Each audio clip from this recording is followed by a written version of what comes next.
It's now clear, with the wisdom of hindsight, that the general election of 2014 smashed India's centrist consensus, injecting an avowedly right-wing government in office. Until then, it was thought that India would only tilt left or tilt right, but would stay within a circumference of centrist and moderate ideologies. This notion was reinforced during the 6 years of Prime Minister Vajpayee's BJP-led rule, which swung rightward, but preserved institutional structures created over half a century of independence. However, the Modi government has now decisively aborted centrist politics. Now, I say this as a matter of fact. I'm not passing any value judgment of right or wrong here. Since it won democratically, it has used its mandate to begin building a majoritarian edifice. It openly bats for Hindu causes, from scrubbing minority insignia to encouraging differential treatment under the law. It advocates a hard militaristic nationalism which is imbued with religious fervor. It aggressively conflates the political party with the government and ultimately with the nation in one sort of strong continuum. So if you are either against the BJP or its government, you are damned as being anti-national. It mocks the language of moderation as weak pacifism. Here are three of the latest political events that prove this, and all of them happened in the wink of 1 week. One, do see how the Jammu and Kashmir Assembly was brazenly dissolved.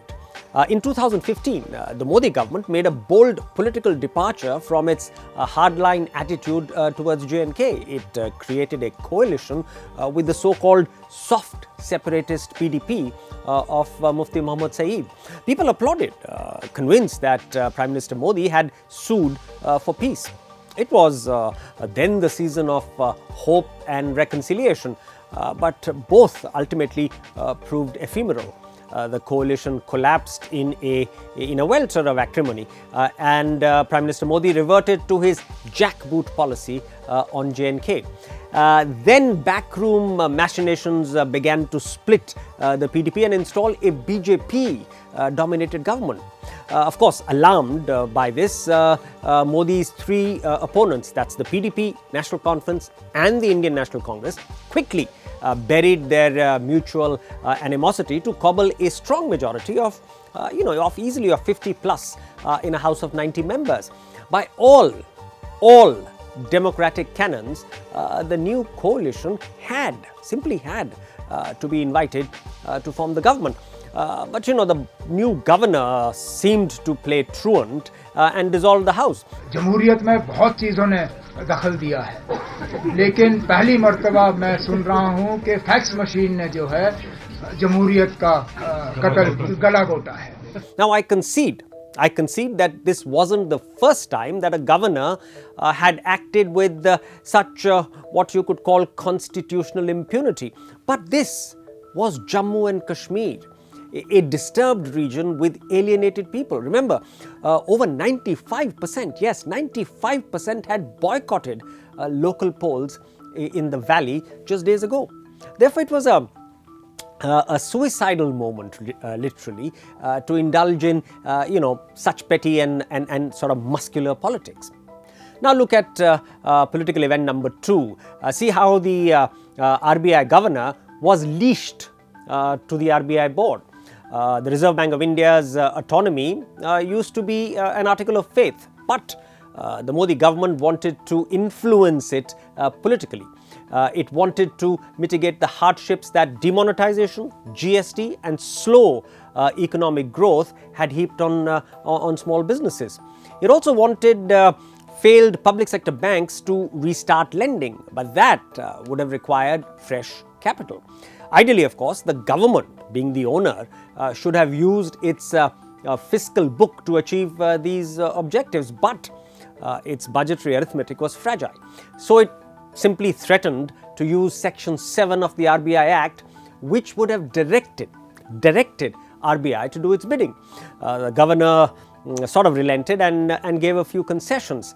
At the moment, it's an uneasy truce, but clearly the regime has drawn the first blood. The relationship between the governor and the RBI board has been ideologically reconfigured, perhaps forever. Finally, look at the third political event. Check out the unholy discord among the Supreme Court, CBI and quote-unquote noisy journalists. The regime sent in its armed guards at midnight, installing a new chief, sacking the feuding top cops, raiding their offices and snooping into their gadgets and files. Fairly harried Supreme Court tried to grapple with this extraordinary situation. It ordered a court-monitored inquiry into the allegations against the sitting CBI chief. But one of his responses got leaked to the media, and because of that, the court flew into a rage. Did the court then infringe a cardinal principle of jurisprudence by presuming guilt? Because while the leak could have happened at any point in the chain, including from the defendant's keyboard operator or the court's clerks, the bench assumed that the CBI chief had committed a breach of trust.